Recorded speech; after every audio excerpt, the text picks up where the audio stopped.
Assalamualaikum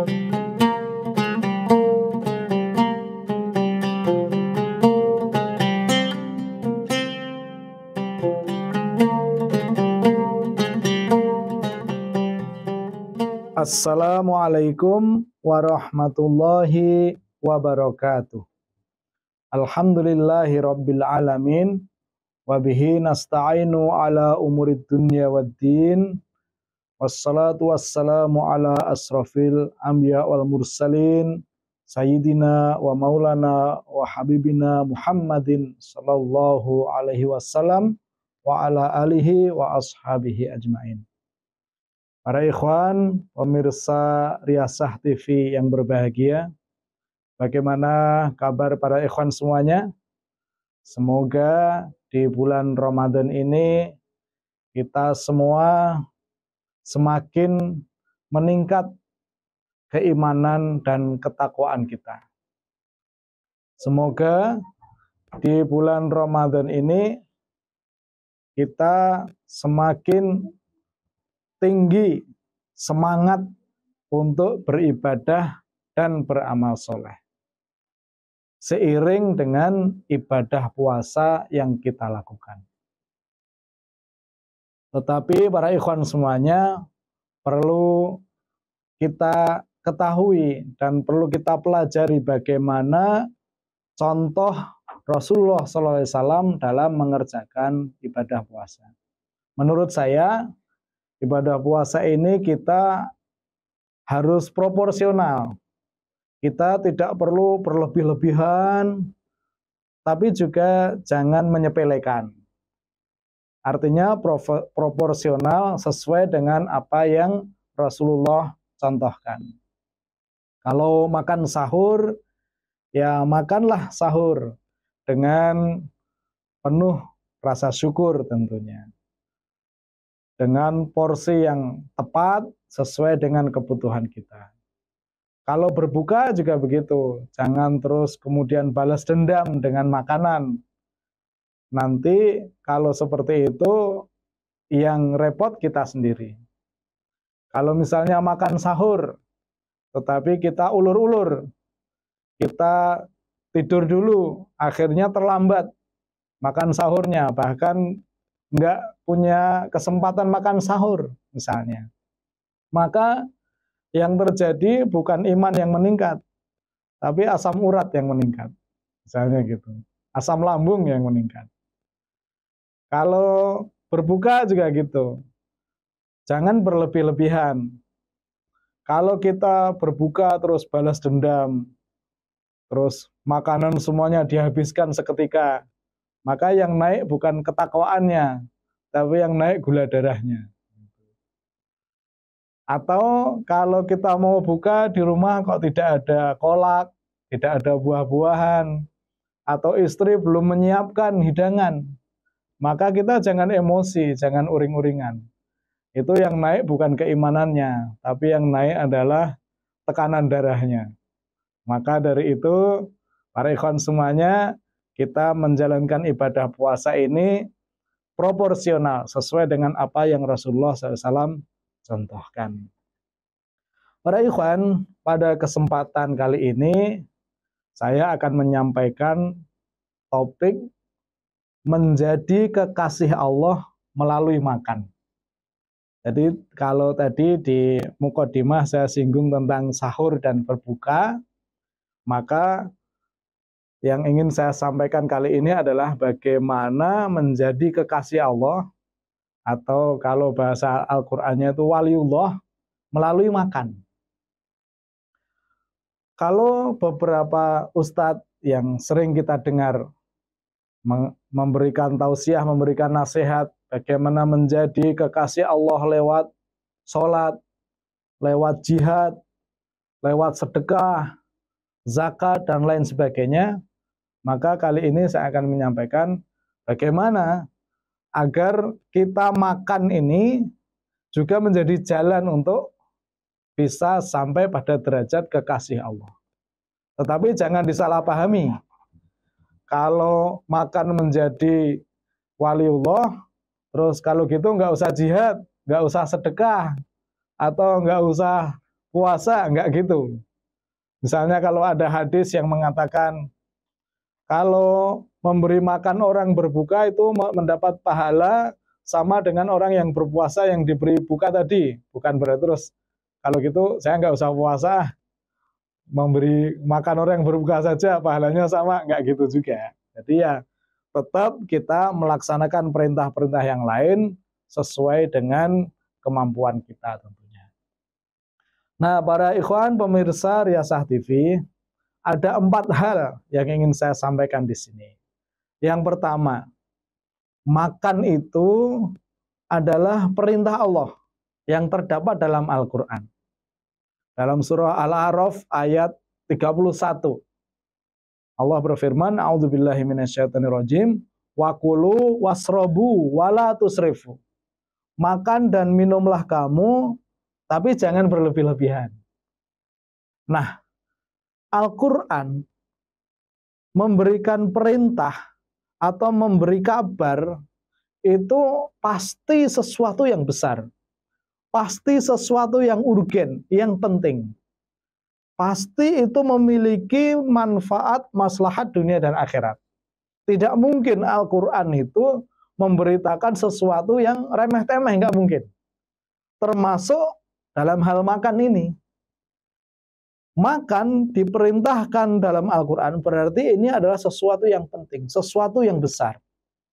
Nah, tetapi kadang kita itu, sebagian manusia ya, kadang makan itu dianggap sebagai sesuatu yang biasa. Karena kita tiap hari makan, kalau ada acara makan-makan, kalau ya makan itu sudah jadi aktivitas harian kita, sehingga makan itu dianggap biasa. Padahal itu adalah sesuatu yang luar biasa, sesuatu yang besar, sesuatu yang urgen, penting, primer. Kalau bahasa anak mudanya mah, sesuatu banget.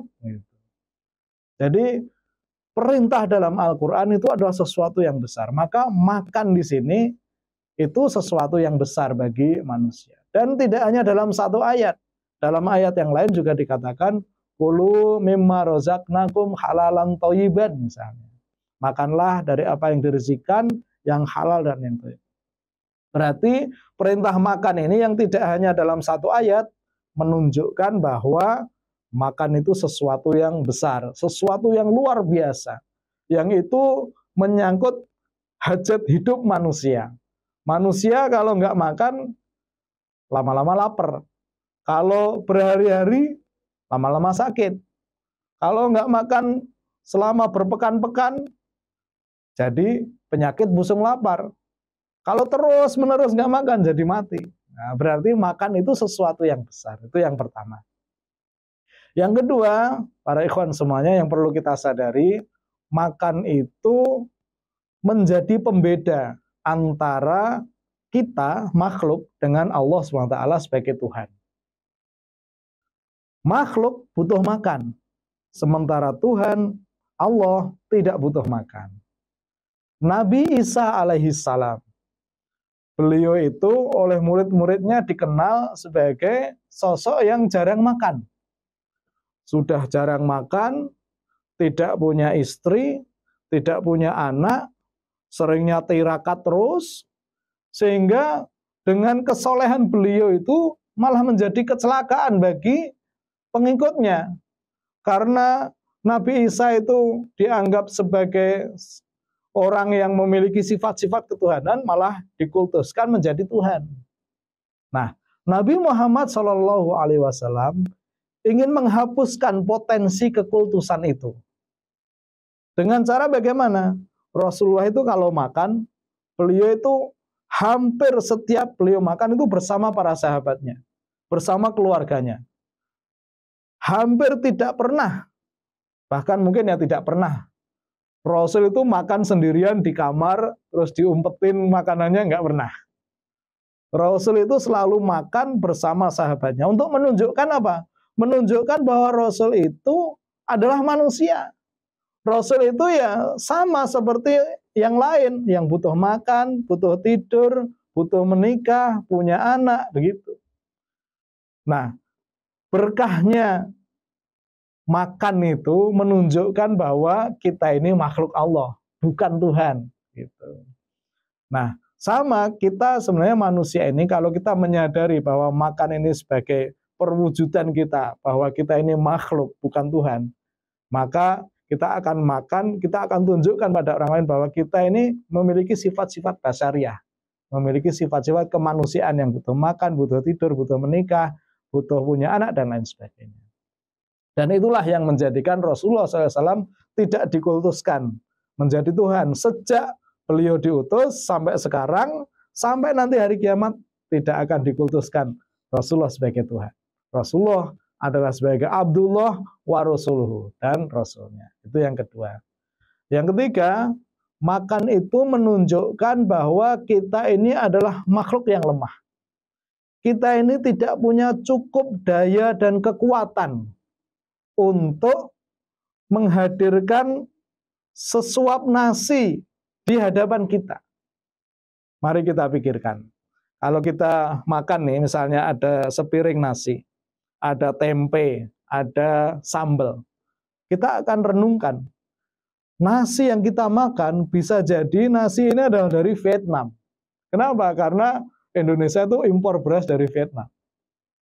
Tempe yang kita makan, kedelainya bisa jadi impor dari Amerika. Karena Indonesia impor kedelai dari Amerika. Sambal yang kita makan bisa jadi terasinya itu dari Cina. Karena Indonesia impor terasi dari Cina. Nah, para ikhwan semuanya, sepiring makanan yang ada di hadapan kita itu dari berbagai negara. Dari Amerika, dari Cina, dari Vietnam, dan mungkin dari negara yang lain. Terkumpul jadi satu di hadapan kita. Coba kalau kita nanam sendiri padinya, butuh waktu berapa bulan? Nanam kedelainya, cari ikan untuk jadi terasi, ya kita nggak jadi makan. Nah, Allah kumpulkan itu semua, Allah gerakkan makhluk-makhluknya untuk menyiapkan makanan di hadapan kita. Tidak butuh kita usaha yang keras, cukup mungkin kita bayar 10.000 atau 20.000 di warteg, sudah kenyang kita. Maka makan itu menunjukkan bahwa kita ini makhluk yang lemah. Makhluk yang lemah di hadapan Allah, dan kita butuh Allah. Kita butuh makhluk-makhluk Allah yang lain untuk mencukupi kebutuhan kita. Nah, yang keempat adalah bahwa rizki yang Allah berikan itu sebenarnya sama antara orang kaya dengan orang miskin. Mari kita pikir. Orang kaya makan satu piring. Orang miskin makan juga satu piring. Orang yang punya tabungan ratusan miliar di bank, makannya sepiring. Orang yang nggak punya tabungan, makannya juga sepiring. Sama sebenarnya. Dia orang kaya, dia orang miskin, sama makannya sepiring. Dan makannya pakai sendok. Mentang-mentang kaya terus makannya pakai sekop, kan nggak juga. Ya sama. Orang yang berilmu, profesor, makannya sepiring, tukang beca makannya ya sepiring. Jadi dalam hal rizki itu sebenarnya sama. Antara presiden, menteri, gubernur, bupati, siapa lagi? Direksi Pertamina misalnya, direksi BUMN, ya makannya sama satu piring. Sama dengan kita. Kita yang nggak sekolah, tukang beca atau pekerja kasar, buruh, kita makannya ya sepiring, bahkan malah tanduk makan kita gitu. Artinya bahwa dalam hal rizki seperti ini, Allah itu membaginya sama.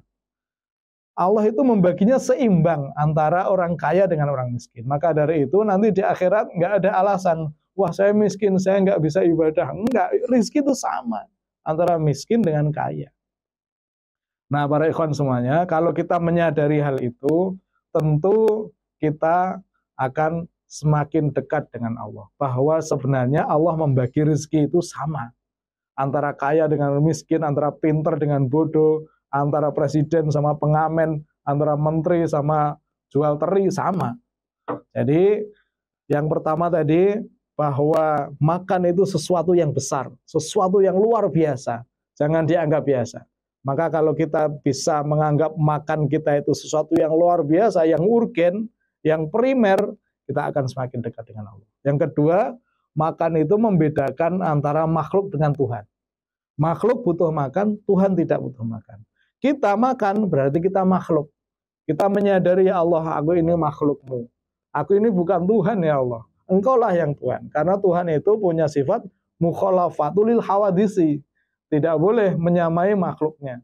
Kalau ada orang yang ngomong atau yang mengaku Tuhan tapi dia makan, batal Tuhanannya. Fir'aun, dia ngaku Tuhan tapi butuh makan, nggak sah ketuhanannya. Nabi Isa dituhankan, dikultuskan, tapi dia juga butuh makan, berarti nggak sah. Karena Tuhan itu nggak makan. Nah, yang ketiga, makan itu menunjukkan kita makhluk yang lemah. Maka dari itu, kalau kita makhluk lemah, berarti kita butuh Allah. Kita butuh makhluk-makhluk Allah yang lain untuk membantu kita. Dan yang keempat, rizki itu sama antara kaya dengan miskin. Antara yang pintar dengan yang bodoh. Maka dari itu, kita dengan makan itu, kita semakin menyadari hakikat bahwa itu adalah rizki dari Allah. Makan itu sesuatu yang luar biasa. Kita kalau makan, awali dengan bismillah, akhiri dengan doa alhamdulillahilladzi atau amani hadza wa razaqanihi min ghairi haulin minni wala quwwah. Insyaallah kalau kita berdoa seperti itu, Allah akan hapuskan dosa-dosa kita yang telah lalu. Jadi para ikhwan semuanya, Riyasah TV yang berbahagia, mari kita jadikan aktivitas makan kita menjadi sarana untuk mendekatkan diri kepada Allah. Semakin menyadarkan diri kita bahwa kita adalah seorang hamba. Sehingga kita semakin menyadari kelemahan kita dan hanya Allah lah yang kita butuhkan, yang tempat kita bersandar.